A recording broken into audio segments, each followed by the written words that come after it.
The dimension of 4 wires of the same material are given below.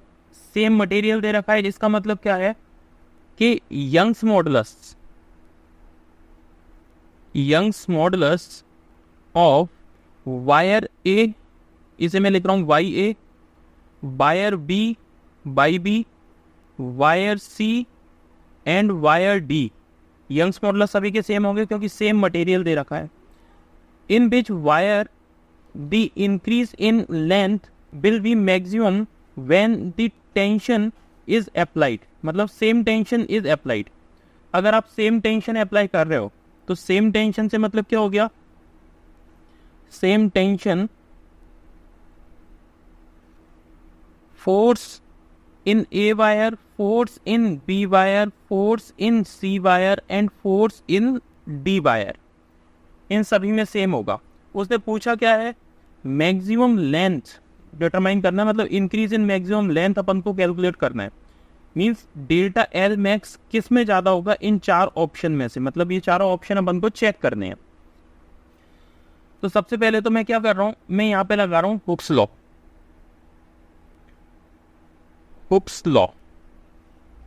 Hooks law के according stress is equals to होता है Young's modulus into strain.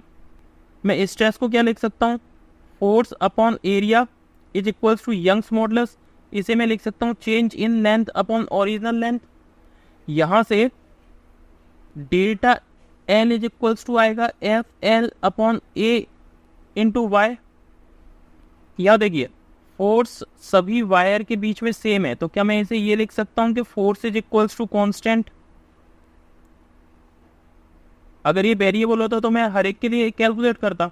यहाँ पे देखिए same material है, इसका मतलब क्या हुआ कि Y Young's modulus is constant for all. Okay, तो यहां से मैं अगर देखूं तो delta L is equals to F L upon area को मैं लिख सकता हूं pi by 4 D square into Y. यहां पर देखिए पाई कांस्टेंट है, 4 कांस्टेंट है, एफ कांस्टेंट है और वाई कांस्टेंट है। तो यहाँ पे वेरिएबल क्या है, एक तो लेंथ हो गई और एक हो गया डायमीटर। तो मैं यहां से देख सकता हूं कि delta L is directly proportional to L upon D square. अब मैं इंडिविजुअल वायर के लिए इसे कैलकुलेट करता हूं क्योंकि मुझे इंडिविजुअल ऑप्शन दिए हुए हैं। तो ऑप्शन ए चेक करते हैं अपन। ऑप्शन ए, इसके अकॉर्डिंग देखिए ऑप्शन ए में लेंथ दे रखी है 100 सेंटीमीटर, डायमीटर दे रखा है 1 mm। मैं इसमें लिख रहा हूं delta L A is equals to L A upon D A का स्क्वायर, डी ए का स्क्वायर इज इक्वल्स टू, यहां लेंथ कितनी दे रखी है मुझे 100 सेंटीमीटर, मैंने इसे सेंटीमीटर में चेंज, मतलब सेंटीमीटर में ही रख दिया। डायमीटर है, डायमीटर मुझे mm में दे रखा है, 1 mm दे रखा है, तो मैं इसे मीटर उस पर सेंटीमीटर में चेंज कर लूँ, सेंटीमीटर में चेंज करूंगा कितना हो जाएगा ये 0.1 का स्क्वायर। क्योंकि देखिए 1 सेंटीमीटर में 10 mm होते हैं, ये इन दोनों के बीच में रिलेशन है। इसे सॉल्व करूंगा तो ये आ जाएगा 10,000। मुझे डेल्टा एल मिल गया 10,000 और ये सेंटीमीटर में है। ऑप्शन बी अपन चेक करते हैं। ऑप्शन बी के अकॉर्डिंग देखिए लेंथ दे रखी है 200 सेंटीमीटर, डायमीटर दे रखा है 2 mm। मैं पुट कर रहा हूं value, delta L B is equals to delta L B upon D B का स्क्वायर। एल बी कितना मुझे दे रखा है 200 सेंटीमीटर, मैंने ये रख दिया 200।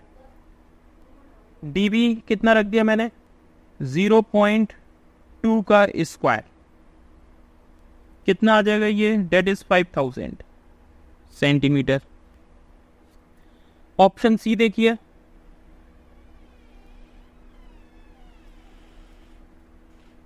Option C delta L C is equals to L C upon D C का स्क्वायर।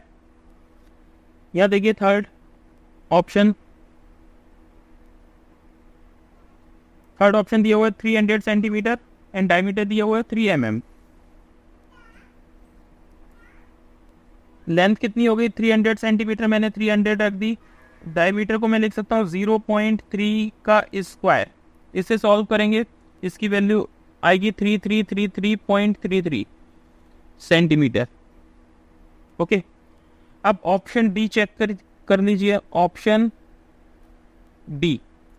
डी में क्या दे रखा है, delta L D is equals to L D upon D का स्क्वायर।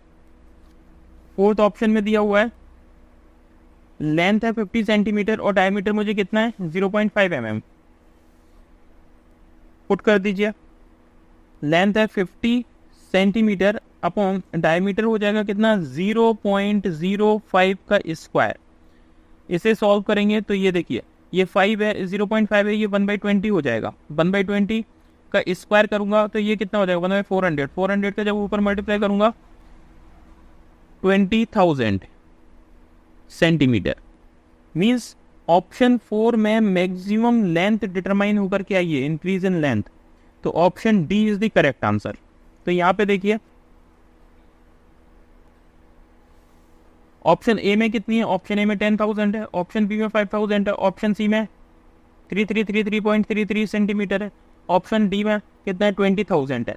इसका मतलब option D is the correct answer. तो यहाँ पे देखिए option D is the correct answer. Option D is the correct answer. Thank you.